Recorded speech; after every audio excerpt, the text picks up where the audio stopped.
Hey everyone, SweetJohnnyCage here, back with another guide for The Legend of Zelda, A Link to the Past. This time I'm going to show you how to complete the final Light World dungeon, the Hyrule Castle Tower. In order to gain access to the Hyrule Castle Tower, you need to complete the other three Light World dungeons, the Eastern Palace, Desert Palace, and Tower of Hera. Once you've completed those three dungeons, you can then head to the Lost Woods and pull the Master Sword from the pedestal, and this will allow you to break the barrier that is blocking the entrance to the Castle Tower.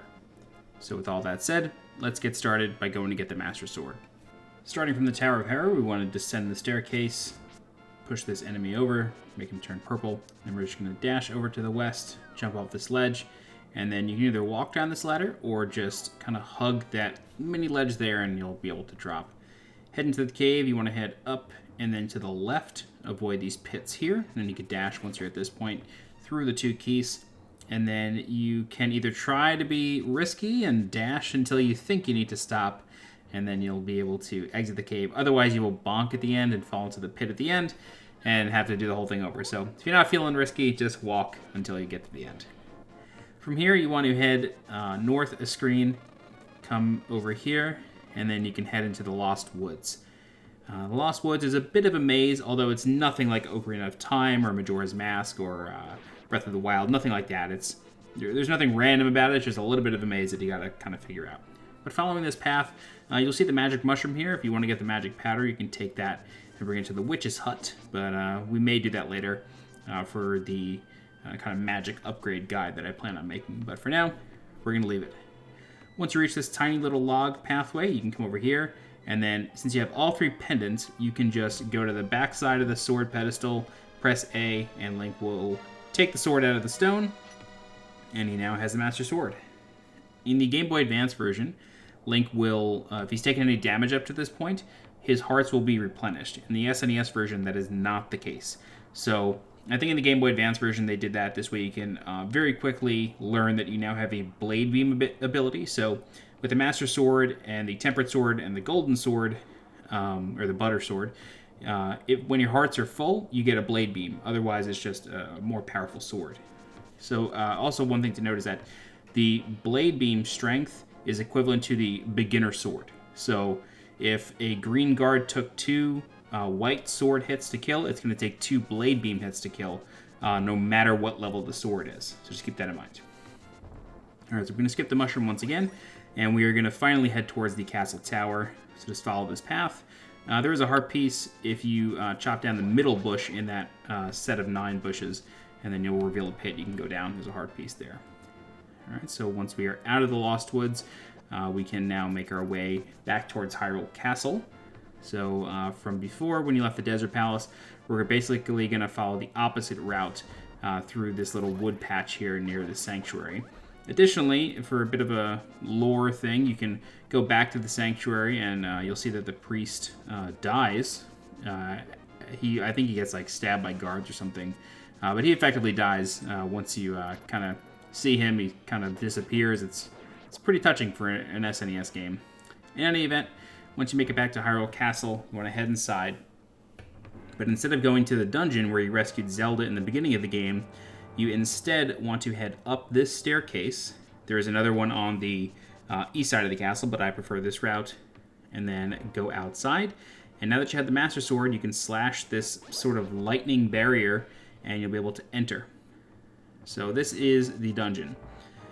In this second room here, what you may want to do is kill these guys with arrows, but instead you could just stand in this position, charge your sword, back up, and then once you hit the railing, just let it rip.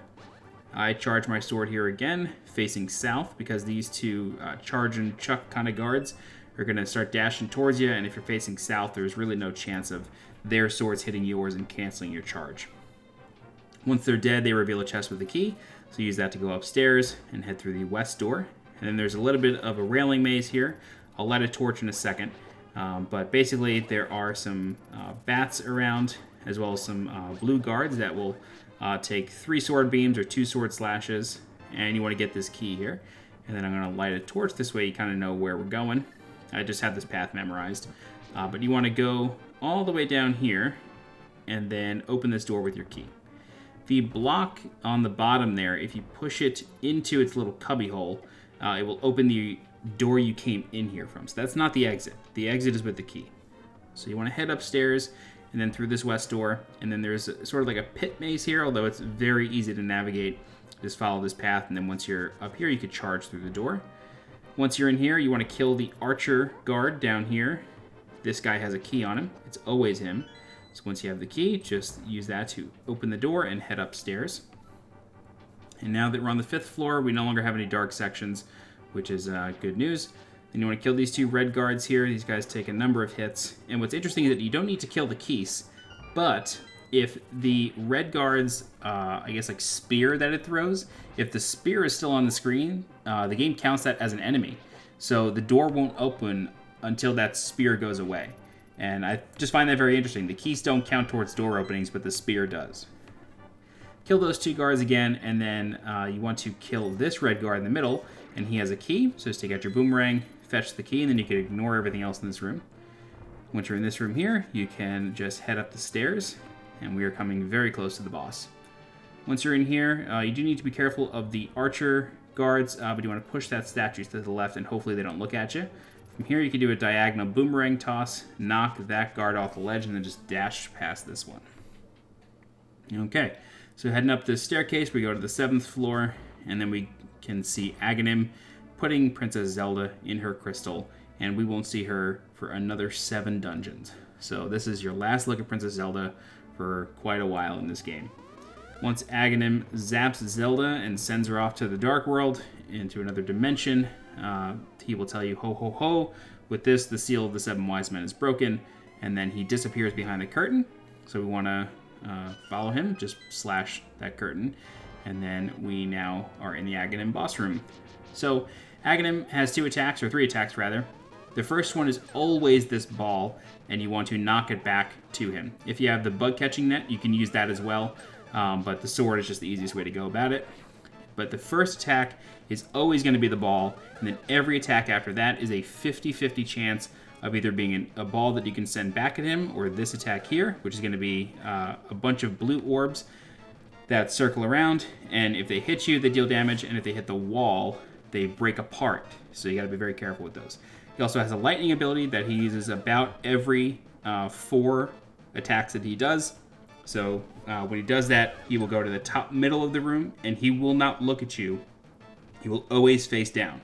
There are times where the boss can go to the top middle of the room, but he will still look around. This means he's going to do a normal attack, but if he's not looking around, no matter your position, he's going to do the lightning attack. So just stay near him until he does it, and then just keep rinsing and repeating and volleying the orbs back to him. Once you hit him a bunch of times, he will disappear, and then he will warp you to the Dark World, and this is where the real Link to the Past begins. And that's it. If you guys have any questions, please feel free to leave a comment. I'll do my best to help you out. You can also join my community Discord. The link for that is in the video description below. If you're looking for more guides for The Legend of Zelda, A Link to the Past, please subscribe to the channel so you get alerted when new guides go live. If you're interested in supporting this channel monetarily, please consider becoming a channel member by clicking the blue join button below this video. Don't forget to follow me on Twitter and on Twitch, and as always, I'm SweetJohnnyCage. Thanks so much for watching, and I'll see you next time. Bye-bye.